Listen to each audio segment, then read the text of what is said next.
He didn't even flinch. That's what shook me most. One second, the room was alive with laughter and wine glasses clinking, and the next, his face emptied of warmth. His eyes met mine, not angry, just gone. He reached for his wallet, dropped a few bills on the table, and walked straight out the door like he'd been planning it all along. No words, no raised voice, no scene, just quiet annihilation. If you're still listening at this point, take a second to like the video and subscribe. 97% of people don't, and it means the world to the team that puts these together. Let's keep telling these stories. I don't even know why I said it. Maybe it was the pressure, the wine, the way everyone leaned in when he stood up, like they were ready for another one of his thoughtful speeches, like the world always wanted to listen to him. I used to love that about him, until I started resenting how easily he commanded a room I had to claw my way into. I thought I was being funny, cutting. A jab, a tease, something to break the spell, but as soon as the words left my mouth, "You're just a spreadsheet with legs," I knew what I'd done. His sister looked down like she couldn't bear to watch the wreckage. David, his best friend since college, set his fork down and didn't move. Even the server froze by the fireplace with a tray of champagne flutes in her hand. Every single person in that room felt it. I wanted to laugh it off, say I was joking, that it was stress or hormones or anything but what it really was. Bitterness.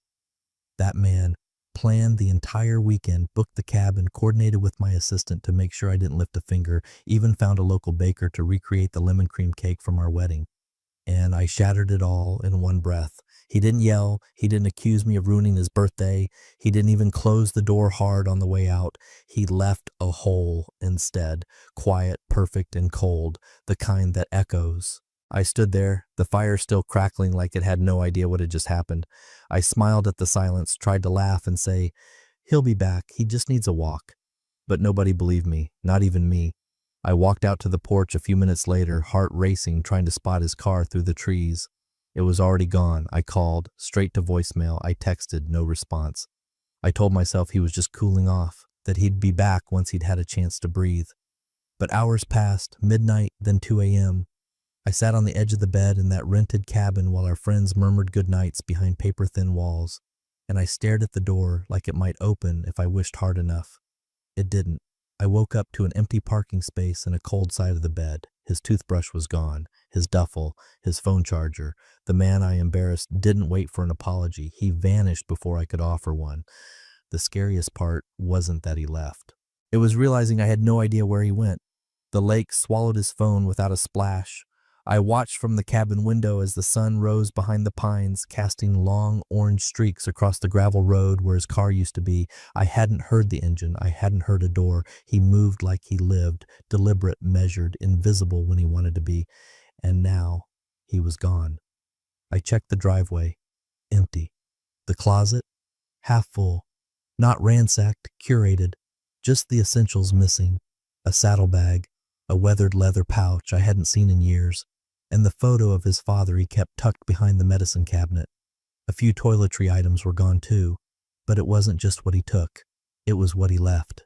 His ring, on the windowsill, his charger curled neatly on the nightstand, a folded towel on the hook, like he'd already closed the door on us and had no intention of coming back through it. I panicked, called his phone, straight to voicemail, tried again.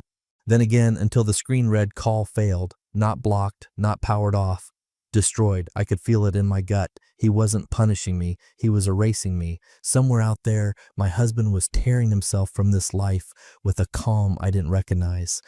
And the more I thought about it, the more I realized how many quiet preparations he'd made that I'd missed. The conversations he didn't have, the accounts he logged out of, the work laptop he hadn't brought on the trip, all signs I didn't read, all doors quietly closing behind him while I was too busy trying to center myself in every room. I had no idea he even knew how to ride a motorcycle, but I knew the name Bozeman. He mentioned it once years ago in passing, something about an old case he'd helped with, pro bono for a retired attorney who was about to lose his land over a zoning change. Good man, he'd said, owes me one. And now that man, that quiet planner I had mocked in front of a roaring fire and 12 stunned guests, was making his first call to someone who owed him. Not to me. I texted his sister. She didn't reply. I called his coworker. No answer. I even tried calling our neighbor to see if they'd seen him leave. They hadn't, or maybe they had and didn't want to get involved.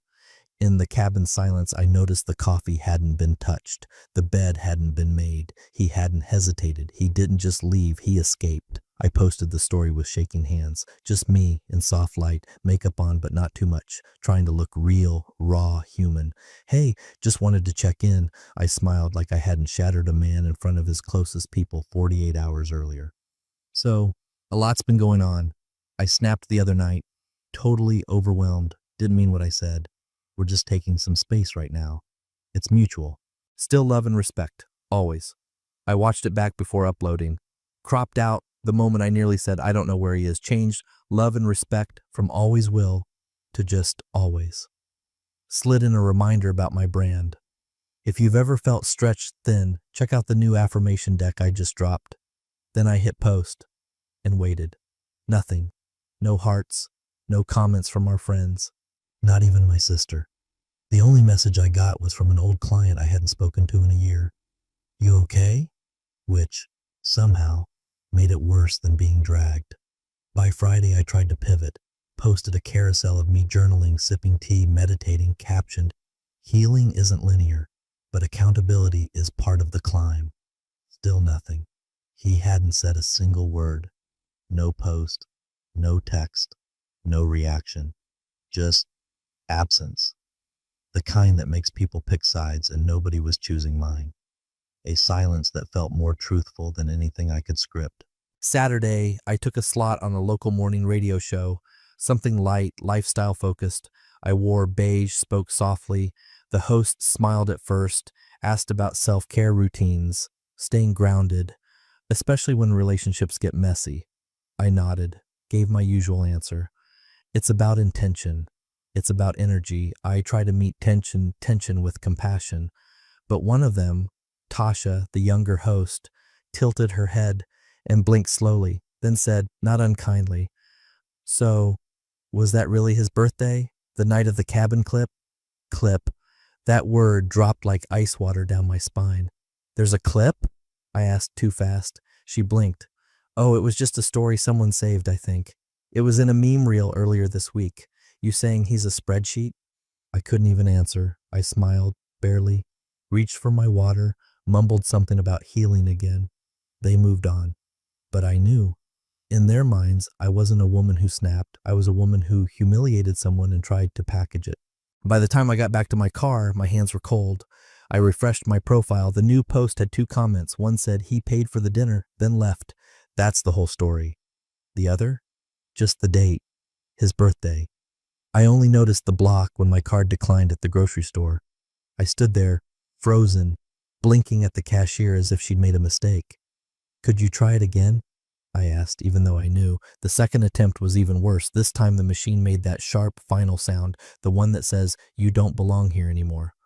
I left the cart, walked out with a brittle smile, and got into my car. My hands were shaking. I pulled up the banking app. Error, joint account inaccessible.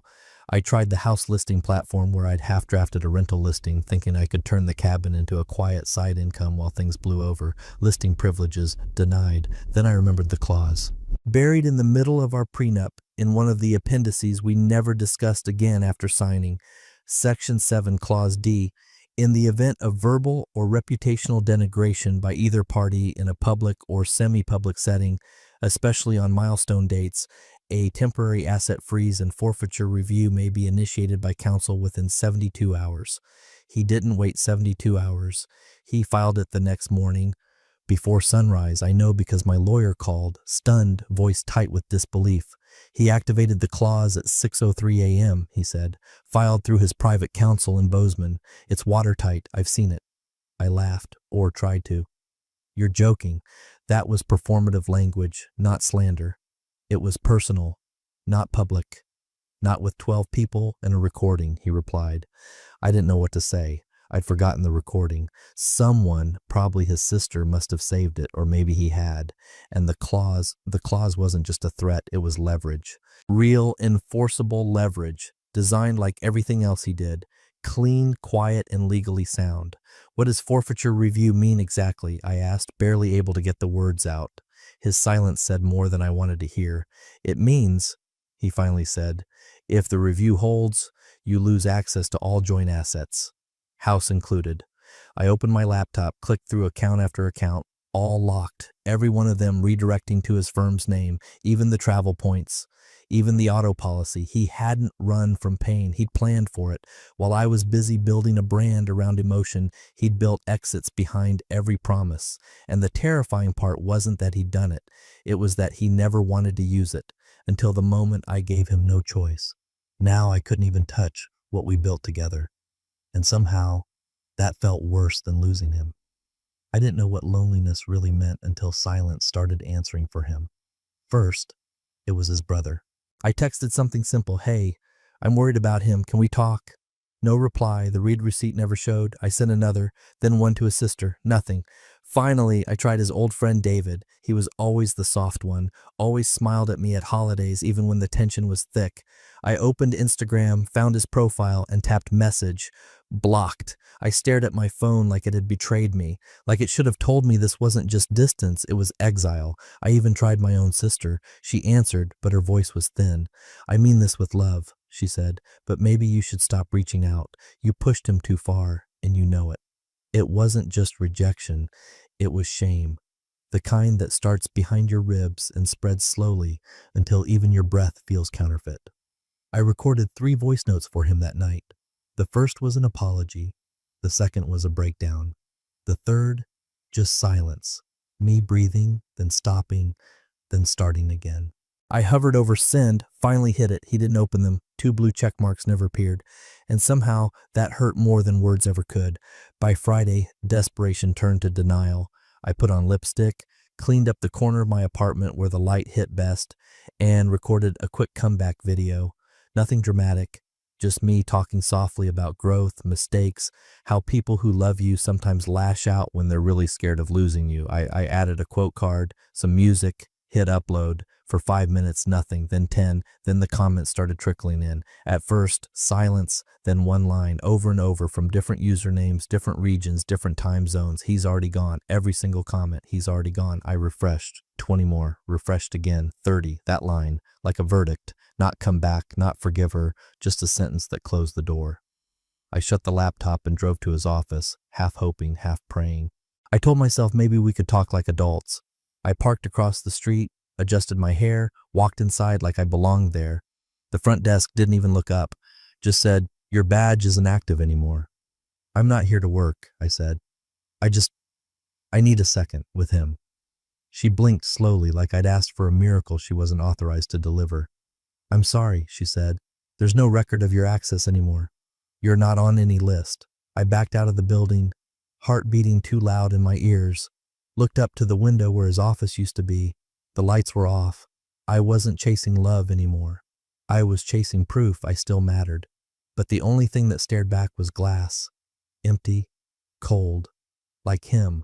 I wasn't looking for him. Not that day. I was flipping through the digital copy of Wellspring Quarterly, trying to find a pull quote from a therapist I liked, someone I'd pitched to partner with my new mental wellness app. The issue theme was reinvention. I remember scoffing at the title as I swiped. Everyone wants to reinvent themselves now. Everyone wants to pretend their past is just aesthetic debris. Then I saw it. Page 17. A double-page spread of a canyon at sunrise. Deep orange cliffs, shadows layered like brushstrokes. And there, so small I almost missed it, was the silhouette of a man standing at the ridge, hands behind his back, profile turned gently toward the light, still. Grounded, alone. I zoomed in without even thinking. My fingers moved before my mind caught up. His posture was unmistakable, that slight tilt in his spine, the way he held tension in his shoulders like a quiet readiness. But there wasn't tension in this photo, only calm. His hair was shorter, face leaner, but not tired, defined. The softness I'd once loved was still there, just wrapped in something deeper now. Peace, maybe, or power, or both. My stomach dropped. It was him. 2 years. No sightings. No emails. No drama. Just nothing. And now here he was, not in a scandal, not in a headline, but in a damn wellness magazine, in a piece titled, "The Ones Who Don't Return. Profiles in Peace." I read every word. It didn't mention his name, just a former data consultant who now stewards a remote trail network in northern New Mexico, living within walking distance of a Trappist monastery. He spoke once in the piece, one quote, "When you stop needing to be heard, you finally learn how to listen." I stared at that sentence for a long time, longer than I should have, because I knew what it meant. He hadn't just healed, he hadn't just moved on, he had found silence and made a home in it. My hands trembled as I typed a comment under the article's social post. Just 5 words. I deleted it, rewrote it. Is this recent? I finally posted. It wasn't a question for the magazine, it was for him. I refreshed the page every hour that day. Nothing, no like, no reply, no acknowledgement. I told myself maybe he didn't see it, maybe he didn't care, but deep down I knew the truth. He saw it and he didn't need to say anything back, because for the first time I wasn't the one watching him walk away. I was the one left watching him finally stand still. He was exactly where the article had hinted, outside a weathered cafe on the edge of a sun-bleached town that barely existed on the map. I had rehearsed what I'd say 100 times during the drive, the right tone, the right softness in my eyes, the way I'd smile like I still knew him, like maybe he'd see the parts of me that used to matter. He sat beneath a striped awning, legs crossed loosely, a ceramic mug cupped between his hands. No phone, no laptop, just him and the slow rhythm of the wind brushing through the canyon behind him. He didn't look up when I parked. He didn't react when I stepped onto the porch.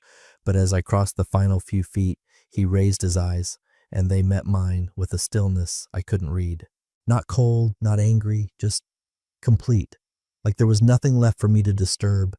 I stood there, waiting for a flicker of recognition, a crack, something, anything. "Hi," I breathed, voice tight from dust and nerves. He nodded once, calm, polite, nothing more. I sat across from him without asking, hands fidgeting with the hem of my sleeve. His coffee steamed between us, the only thing making a sound. I waited for him to speak. He didn't. So I did. "I made a mistake," I whispered, looking not at him but at the chipped wood of the table. "That night, I lashed out. I was scared, and I took it out on you. You didn't deserve it." Still, he said nothing. So I forced the next line, the one I'd practiced and hated and still clung to. "I love you." Only then did he meet my eyes. Not cruelly, not with pity, just steady, like someone watching a campfire burn down to its final ember. "You love the version of me that didn't know better," he said quietly. "The one who needed your approval. The one who thought silence meant strength instead of survival." I swallowed hard, but there was no breath behind it. He stood, slow and unrushed, reached into his pocket, pulled out a few bills and placed them gently on the table, more than enough for both drinks. Then he looked at me one last time. "I'm not angry," he said, "but I don't carry what you remember anymore." He turned and walked back toward the canyon road, into the orange light that made everything look like it belonged to the desert. I didn't follow. There was no scene, no closure, no final hug, just the quiet knowledge that I'd found him and that he didn't need to be found. I found the bench, just like he said, south end of the park, facing the low desert hills where the sun didn't hide behind buildings. No shade, no distractions, just wind and light and space. He picked it deliberately, a place where nothing could be hidden. He was already there when I arrived. Sitting with one arm draped across the backrest, a small envelope resting on the bench beside him. His hair was longer now, streaked with gold, his boots dusty. He looked more like a man who belonged to the earth than someone who ever once sat behind spreadsheets and client decks. I sat down slowly, careful not to let the bench creak. He didn't move. "Thank you," I said quietly. "For what?" "For agreeing to see me." He gave the smallest nod. "You asked, I listened. That's the agreement." It wasn't cruel. It was clinical, like he was here to fulfill the last part of some internal contract. I didn't waste time. I've been trying to stabilize things. The accounts, the house. I know what I did triggered that clause. But the appeal, there's got to be some room to review, right? It's been 2 years. I've done therapy. The content's changed. I'm not who I was. He didn't look at me. Instead, he picked up the envelope, held it gently between his fingers, then passed it over without a word. I stared at it, recognized the letterhead. Arbitration Panel, North Ridge Legal Consortium. My fingers trembled as I peeled it open. One page, 3 short paragraphs, dense, emotionless legal language, except for one line in the middle. Emotional instability demonstrated under Clause 4A with evidence of public denigration, behavioral volatility, and strategic misrepresentation in post-event media. Motion for appeal denied. Case closed. I reread it. Once. Twice the words didn't move. The paper didn't soften. Everything I'd tried to claw back. Gone. I started, then stopped. I thought I could at least ask you face to face. One more time, just for some part of it. The house. Something. He finally turned to me. You did ask, he said gently. That letter's my answer. I didn't fight you. I followed the terms we both signed. This isn't revenge. It's resolution.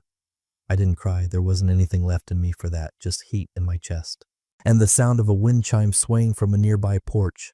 I folded the paper, tucked it back into the envelope, rested it on my lap. He stood, paused, then added, almost as an afterthought, I used to wonder if we could have survived something smaller, a quieter hurt. But the truth is, I didn't know how much I needed peace until I felt it. Then he walked off the path, disappearing into the open light like it was his only home now. And I sat there on the bench, holding the sealed answer I couldn't rewrite. It started with a podcast, one of those quiet, slow-burn shows where people speak in soft voices about boundaries and self-worth. How to Leave Quietly, they called the segment. A former family law attorney, my former attorney, walked listeners through something called a milestone clause. How some people, after too many cycles of public betrayal, pre-wire their exits into the very documents meant to protect their love. They didn't name names. They didn't have to. Within hours, my inbox filled with links. Is this about you? Wasn't your guy a consultant? Wait, was that his birthday?